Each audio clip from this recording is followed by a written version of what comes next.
जिससे वह कष्ट हो गया, वो बाधा हो गई जिससे। और हमारे संत कहते हैं अन्य क्षेत्रे कृतं पापं पुण्य क्षेत्रे विनश्यते। और पुण्य क्षेत्रे कृतं पापं वज्रलेपो भविष्यति। सुनिए महाराज, अन्य क्षेत्रे कृतं पापम। देखो हमारे ये संत जन बैठे हैं, विद्वत वृंद बैठे हैं, सब लोग बैठे हैं। अन्य क्षेत्रे कृतं पापम, हमने अपने जीवन में कितना पाप किया है। और शास्त्र कहता आकर के महाराज यज्ञ पूजा पाठ में, धर्म अनुष्ठानों में, कथाओं में चले जाओ महाराज, कीर्तन भजन में चले जाओ, सारे पाप नष्ट हो जाएंगे। यहाँ तक कि हमारे संत कहते हैं कि महाराज गंगोत्री जाइए, यमुनोत्री जाइए, केदार जाइए, बद्रीनाथ जाइए। अन्य क्षेत्रे कृतं पापम पुण्य क्षेत्रे विनश्यते। महाराज तीर्थाटन कीजिए, पूरे भारतवर्ष का दर्शन कीजिए, जितने भी हमारे तीर्थ स्थल है सारे दर्शन कीजिए, सब नष्ट हो जाएंगे। अन्य क्षेत्रे कृतं पापम पुण्य क्षेत्रे विनश्यते। पुण्य क्षेत्र में जाकर के सारे पाप नष्ट हो जाएंगे। और यही हम लोग करते हैं। किसी भी तरह से हमने इधर उधर करके धन कमाया है, उसको पुण्य में लगाते थे। महाराज हमारा दशांश अगर पुण्य में लग गया तो हमारा सारा पाप नष्ट हो जाएगा।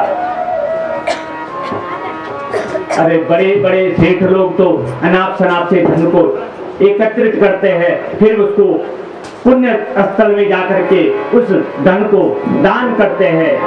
क्यों दान करते हैं महाराज? उसका दान करने का महत्व यही है कि हमारे सारे पाप नष्ट हो जाए। यही तो विधि है। लेकिन शास्त्र कह हमारा ठीक है विधि, लेकिन आगे भी विधि पूरी सुन लो। अन्य क्षेत्रे कृतं पापं पुण्य क्षेत्रे विनश्यति। लेकिन पुण्य क्षेत्रे कृतं पापं वज्रलेपो भविष्यति। कथा में आकर के, यज्ञों में आकर के, यज्ञों में बैठ करके, तीर्थ में जाकर के अगर पाप करोगे महाराज तो क्या बनेगा? सुन लो महाराज, उनकी बुद्धि भी मनी नहीं। इसीलिए शास्त्र सम्यक तर्क करे। और ठीक परीक्षित जी महाराज जी, सुखदेव जी महाराज जी, गुरु जी, भगवान ने तो अनेक राक्षसों का वध किया। मैं इनको सुनना चाहता हूँ, कैसे राक्षसों का वध किया भगवान ने? अरे परमात्मा का तो अवतार ही इसी कारण से हुआ था। भगवान राम आए थे, भगवान मर्यादा पुरुषोत्तम राम जी आए थे। मुख्य था उनका रावण का वध करना। भगवान कृष्ण अवतार में आए, भगवान राधा गोविंद इस अवतार में आए, उनका मुख्य लक्ष्य था उनका कंस का वध करना। दोनों अवतार का मुख्य लक्ष्य था। लेकिन उन्हीं के द्वारा ऐसी लीला रची गई महाराज। बीच में अनेकों राक्षसों भेजते रहे कंस, जिनको भगवान मारते गए। परीक्षित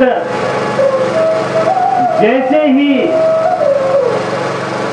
कंस ने उस कन्या को मारना चाहा, कन्या आकाश में चली गई और वहां से जो आकाशवाणी सुनी कंस ने, कंस तेरा तो काल गोकुल में आ गया है। कंस ने कहा मेरा काल आ गया। उसी दिन से कंस घबराया और आज जो है दूसरे दिन की बात है, कंस ने तुरंत ही एक आपातकालीन मीटिंग बिठा दी। महाराज किसी राज्य में, किसी देश में कोई समस्या आ जाती है ना, तो प्रधानमंत्री, राष्ट्रपति जो है एक आपातकालीन सभा बुलाते, मीटिंग बिठाते हैं। इसी तरह से अपने राज्य में आज कंस ने एक आपातकालीन बैठक बिठा दी। मंत्री को कह दिया सब लोग इकट्ठे होकर के, सब लोग एकत्रित होकर के सब लोग आइए, विचार करना चाहते हैं। महाराज ऐसी कथा आई है, सब लोग बैठे। कंस ने कहा महाराज तुम लोगों ने भी सुना, मेरा काल जो है गोकुल में आ चुका है, जन्म ले लिया मेरे काल में, अब क्या करना चाहिए? सुखदेव जी महाराज जी कहते हैं कि परीक्षित, इस तरह से कंस घबराया। नारद जी तो पहले डरा गए थे कि वह काला है और वह टीड़ा है। महाराज काला भी है, टीड़ा भी है, नटखटी भी है। कंस को बहुत डरा, इतना तक संत लोग कहते हैं कि कंस जब प्रसाद पा रहा, खाना खा रहा हो ना, उसमें अगर दाल में, खाने में अगर जीरे का छौंका भी देख लेना, जीरा भी देख ले काला, उससे भी भय करके भोजन को दूर फेंक देता था। इतना भय कंस को हो गया।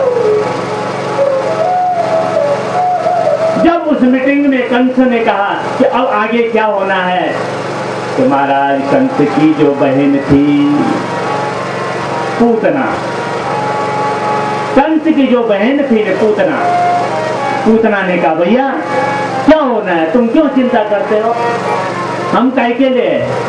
अरे उन सबको मैं मार के आऊंगी। बहन तुम कैसे मारोगी? तुम्हारे पास क्या दवाई है मारने की? भाई भैया मेरे पास दवाई है, मैं अपने अस्त्रों में दूध में विष भर करके जाऊंगी और सबको दूध पिला करके मार दूंगी। महाराज यह योजना बना करके बहन को कहा ठीक है बहन, अगर तुम मेरी मदद करना चाहती है तो ठीक है जाओ। और बहन चले गई। भाई मैं तुम्हारी रक्षा करूंगी, तुम्हारे काल को मार के आऊंगी। ठीक है बहन जाओ। और सबसे पहले महाराज पूतना को भेज दिया गोकुल में। और पूतना ने कहा मैं अब कैसे पता लगाऊंगी कि भैया का काल कहाँ पे है। महाराज गोकुल में बहुत आनंद का उत्सव मनाया जा रहा था, नंद बाबा जी के यहाँ, माँ यशोदा के यहाँ। और पूतना ने कहा आज सबसे पहले यही जाती हूँ जहाँ उत्सव मनाया जा रहा है, वही चलती हूँ। और हमारे सुखदेव जी महाराज जी कहते हैं कि महाराज पूतना बाबा नंद के यहाँ पहुंच गई, गेट के पास में पहुंची, थोड़ा सा गेट खोला, अंदर प्रवेश हो गई। कैसी बनी थी पूतना? सुंदर स्त्री का स्वरूप बना करके।